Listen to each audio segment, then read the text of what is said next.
എല്ലാവർക്കും നമസ്കാരം. ഇന്ന് നോക്കാൻ പോകുന്നത് ചൈനയുടെ പീപ്പിൾസ് പ്രൊക്യുറേറ്ററിനെ പറ്റിയും ഈ പീപ്പിൾസ് പ്രൊക്യുറേറ്റർ ജനറലിനെ പറ്റിയുമാണ്. എന്നാൽ നമുക്ക് നേരെ വീഡിയോയിലേക്ക് പോകാം. ആദ്യം തന്നെ പീപ്പിൾസ് പ്രൊക്യുറേറ്ററിനെ പറ്റി പറയുകയാണെങ്കിൽ പീപ്പിൾസ് പ്രോസിക്യൂട്ടർ ജനറൽ ഓഫീസ് എന്നായിരുന്നു തുടക്ക കാലഘട്ടങ്ങളിൽ സുപ്രീം പീപ്പിൾസ് പ്രൊക്യുറേറ്റർ അറിയപ്പെട്ടിരുന്നത്.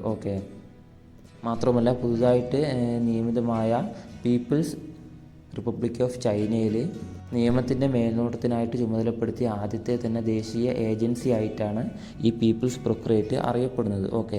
അപ്പോൾ ചുരുക്കത്തിൽ ചൈനയ്ക്ക് വേണ്ടി പ്രൊക്യുറേറ്റർ ജനറൽ തലവനായിട്ടുള്ള സുപ്രീം പീപ്പിൾസ് പ്രൊക്യുറേറ്റർ സ്ഥിതി ചെയ്യുന്നുണ്ട്.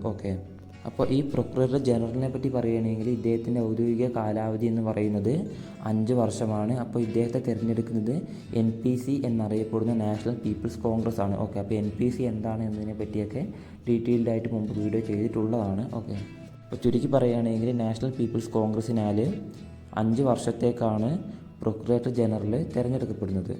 മാത്രമല്ല ഇതിൻ്റെ ഏറ്റവും പ്രധാനപ്പെട്ട ധർമ്മം എന്ന് പറയുന്നത് തന്നെ അതായത് ഈ സുപ്രീം പീപ്പിൾസ് പ്രൊക്യുറേറ്റർ ആണ് ചൈനയിലെ വ്യത്യസ്ത തലങ്ങളിലുള്ള സിവിൽ പീപ്പിൾസ് പ്രൊക്യുറേറ്ററുകളുടെയും അതുപോലെ തന്നെ സ്പെഷ്യൽ പീപ്പിൾസ് പ്രൊക്യുറേറ്ററുകളുടെയും പ്രവർത്തനങ്ങൾ മുമ്പോട്ട് നയിക്കുന്നത്.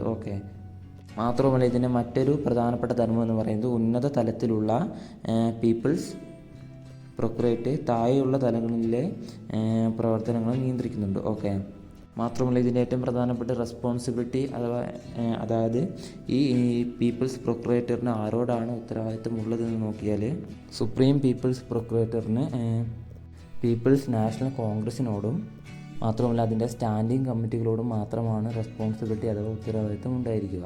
മാത്രവുമല്ല ഈ നാഷണൽ പീപ്പിൾസ് കോൺഗ്രസിൻ്റെ സ്റ്റാൻഡിംഗ് കമ്മിറ്റി സുപ്രീം പീപ്പിൾസ് പ്രൊക്യുറേറ്ററിൻ്റെ പ്രവർത്തനങ്ങൾക്ക് മേൽനോട്ടം വഹിക്കുകയും ഡെപ്യൂട്ടി പ്രോസിക്യൂട്ടർ ജനറൽ അതുപോലെ സുപ്രീം പീപ്പിൾസ്